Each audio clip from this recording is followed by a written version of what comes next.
धुआंधार session. और मैं बता दूं दोस्त, आज का ये सेशन आपको कई मायने से बहुत महत्वपूर्ण होगा।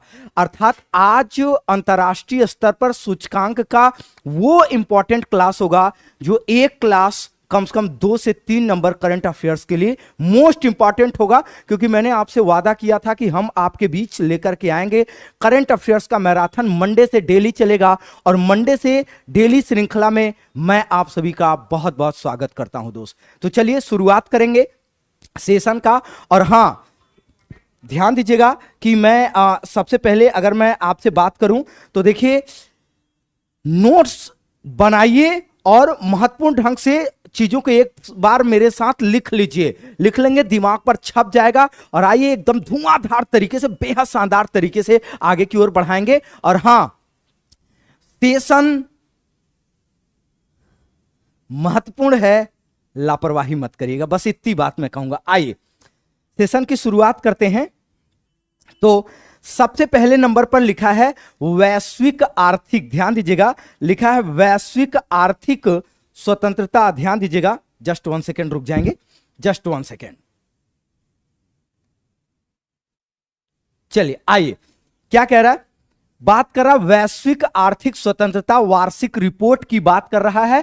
आइए देखते हैं कि इससे आपके एग्जाम में क्या क्या प्रश्न बन सकते हैं, क्या क्या आपके लिए इंपॉर्टेंट हो सकता है। तो सबसे पहले, यह वार्षिक रिपोर्ट किस वर्ष का है, यह आपसे पहला प्रश्न बनता है। तो आप बताओगे कि यह वार्षिक रिपोर्ट है वर्ष 2021 ईस्वी के लिए, किसके है, तो आप बोलोगे कि यह है वर्ष 2021 ईस्वी के लिए। दूसरा प्रश्न कि इसको कौन जारी करता है, तो याद रखिएगा कि कनाडा में आपका प्रेजर इंस्टीट्यूट, मतलब किसके द्वारा। अगर आपसे दूसरा प्रश्न बनता है कि यह किसके द्वारा जारी किया जाता है, तो आप ध्यान दीजिएगा कि यह प्रेजर इंस्टीट्यूट किसके द्वारा, तो यह प्रेजर इंस्टीट्यूट के द्वारा जारी किया जाता है। और प्रेजर इंस्टीट्यूट कहां पर है, तो याद रखिएगा कि प्रेजर इंस्टीट्यूट आपका है कनाडा। और इसने ये रिपोर्ट कब जारी किया, तो कब जारी किया गया, तो याद रखिएगा कि यह 14 सितंबर 2021 को। मतलब अगर आपसे प्रश्न बने कि यह कब जारी किया गया, तो याद रखना ये 14 सितंबर 2021 को जारी किया गया। अगली बात कि इसमें कुल कितने देश को शामिल किया गया। अगर आपसे प्रश्न बनता है और वो कहता है कि इसमें शामिल कुल देशों की संख्या कितनी है, तो याद रखिएगा दोस्त कि इसमें कुल 165 देश शामिल हुए। तीसरी बात कह रहा इसमें शीर्ष स्थान पर कौन है, तो शीर्ष स्थान की अगर आपसे बात करता है तो आप याद रखना कि इसमें शीर्ष स्थान पर कौन है, हांगकांग है। शीर्ष स्थान पर कौन है, तो आप बोलोगे कि हांगकांग है।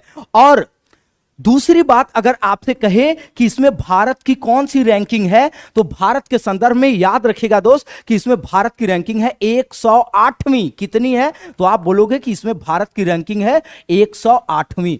एक लास्ट बात आपसे और पूछा जा सकता है कि इसमें अंतिमवें स्थान पर कौन है, तो याद रखिएगा 100 आप 65 को शामिल किए हैं, तो 165वें स्थान पर, तो 165वें स्थान पर याद रखिएगा वेनेजुएला। कौन है, तो याद रखिएगा दोस्त कौन है, वेनेजुएला। कौन है, वेनेजुएला आपके 165वें अंतिम स्थान पर है, या आप कह सकते हैं कि यह अंतिम पायदान पर है। इसको याद रखिएगा। चलिए स्क्रीनशॉट लीजिए और आगे की ओर बढ़ा जाए। स्क्रीनशॉट लीजिए धुआंधार तरीके से और आगे की ओर बढ़ा जाए। चलिए स्क्रीनशॉट लीजिए, आगे की ओर बढ़ा जाए। हो गया, यहां हो गया, स्क्रीनशॉट लिया। चलिए आइए नेक्स्ट अगले सूचकांक की तरफ आगे बढ़ते हैं और लेते हैं। आज देखिए एकदम मतलब धुआंधार तरीके से ये आपका एक तरीके से सूचकांक का ये मैराथन है।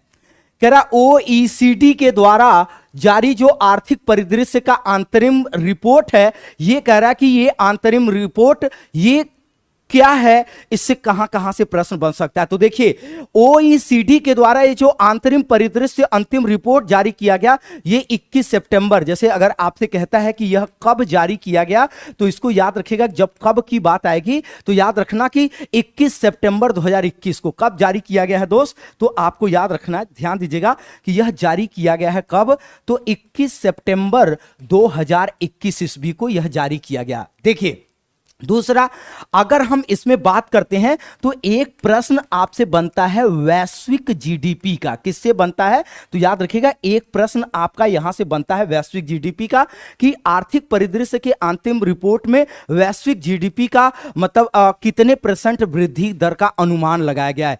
तो इसमें अगर आपसे प्रश्न, चूंकि देखिए 2021 का बनता है, तो 2021 के लिए आप याद रखिएगा 5.7%। कितना परसेंट? 5.7% का अनुमान लगाया गया। लेकिन अगर आपके से प्रश्न ये पूछ ले कि वर्ष 2022 के लिए कितना अनुमानित है, अगर आपसे प्रश्न ये बन जाए कि वर्ष 2022 के लिए कितना अनुमानित, मतलब यहां पर शब्द का मैं प्रयोग करता हूं कि यह कितना अनुमानित है, तो अनुमानित 2022 के संदर्भ जब हम पूछेंगे तो याद रखिएगा 4.5%। कितना? 4.5% ये अनुमानित किया गया है। अब अगर भारत की अगर हम बात करते हैं तो वैश्विक स्तर पर हो गया। अब अगर हम भारत के संदर्भ में बात करते हैं तो भारत से आपसे 2020 का भी पूछा जा सकता है, क्योंकि ये जूनियर स्पेशल हो सकता है। तो अगर आपसे जैसे 2020 का पूछता है, 2020, तो 2020 के संदर्भ में याद रखिएगा, यही वाला आपके लिए सबसे ज्यादा इंपॉर्टेंट है। तो 2020 के लिए याद रखेंगे 7.3%। मतलब यहां पर ये याद रखिएगा कि ये है वृद्धि का अनुमान। मतलब क्या है? वृद्धि का अनुमान है। ठीक है, तो 2020 के लिए कितने वृद्धि का अनुमान है? 7.3, मतलब जीडीपी विकास दर जो अनुमानित है।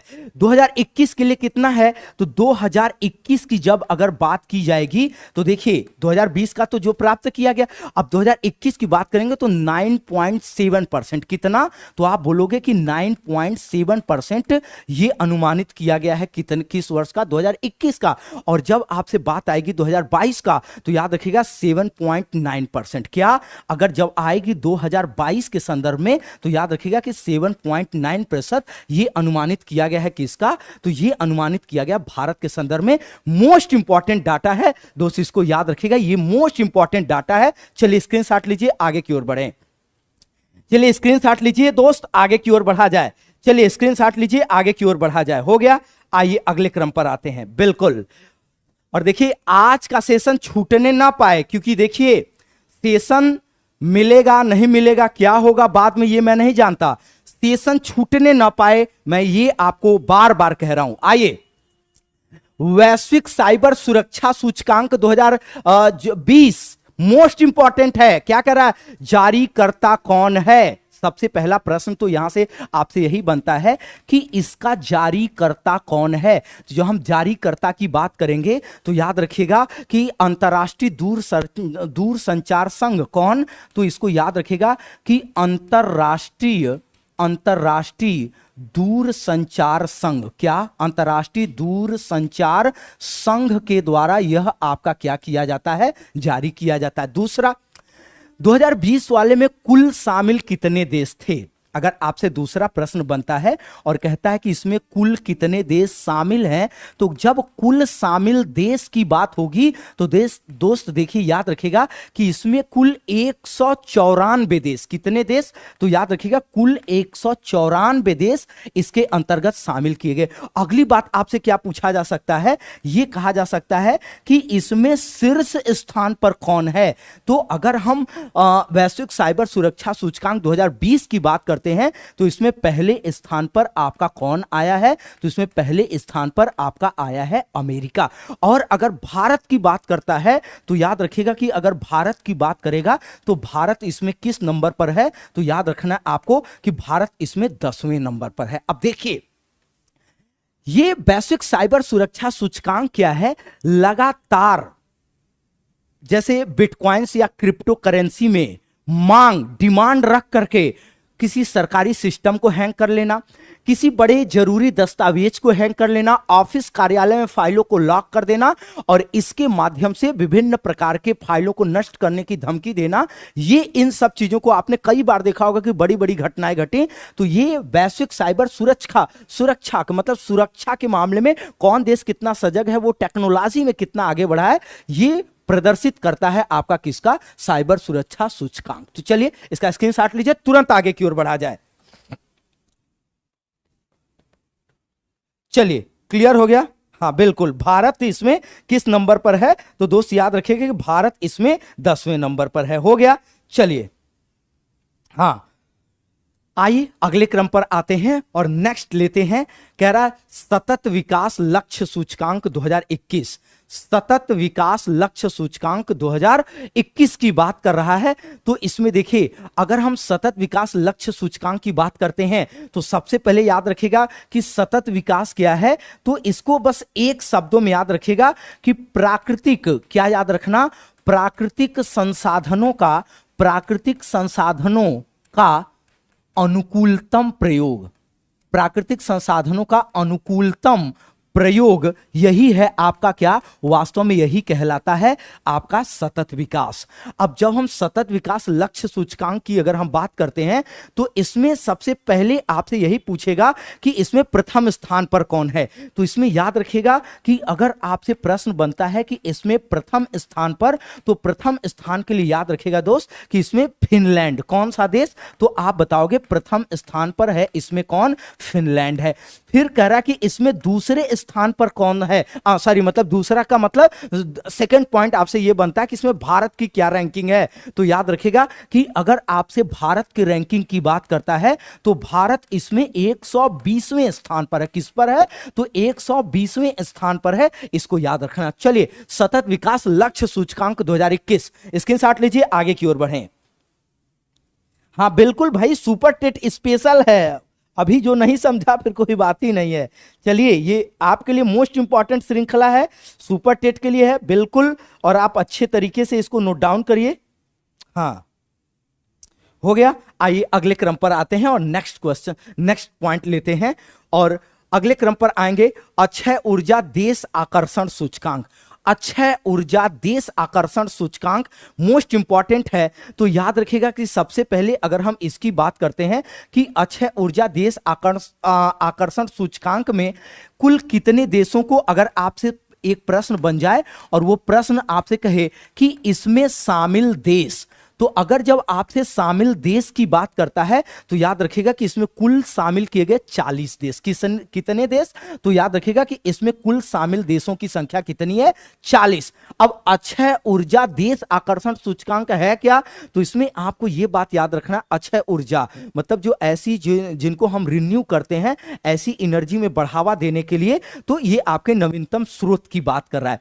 अब इसमें आपसे एक बात यह बन सकता है कि इसमें पहला रैंक किसका रहा या इसमें पहले स्थान पर कौन? तो याद रखिएगा दोस्त कि इसमें पहले स्थान पर कौन है? तो आप बताओगे कि इसमें पहले स्थान पर है अमेरिका। कौन है? अमेरिका। फिर आपसे प्रश्न बनता है कि चूंकि आपका पड़ोसी देश बहुत ज्यादा चर्चित रहा तो आपसे दूसरे स्थान की बात पूछी जा सकती है, तो आप बताओगे कि इसमें दूसरी रैंकिंग किसकी है? चाइना की है। और इसमें यह भी प्रश्न पूछा जा सकता है कि तृतीय स्थान पर कौन है? तो आपको तीसरे स्थान पर याद रखना है कि तीसरे स्थान पर आपका खुद कौन है? भारत है। तो बोलिए, अक्षय ऊर्जा देश आकर्षण सूचकांक में कितने देशों को शामिल किया गया? 40। पहला अमेरिका, दूसरा चाइना और तीसरा भारत है। क्योंकि भारत इसमें अच्छा खासा स्थान रखता है इसलिए यह आपके लिए इंपॉर्टेंट भी हो सकता है, तो इसको याद रखिएगा। अक्षय ऊर्जा देश आकर्षण सूचकांक में भारत की रैंकिंग कितनी है? भारत की रैंकिंग तीसरी है। क्लियर हो गया दोस्त? आइए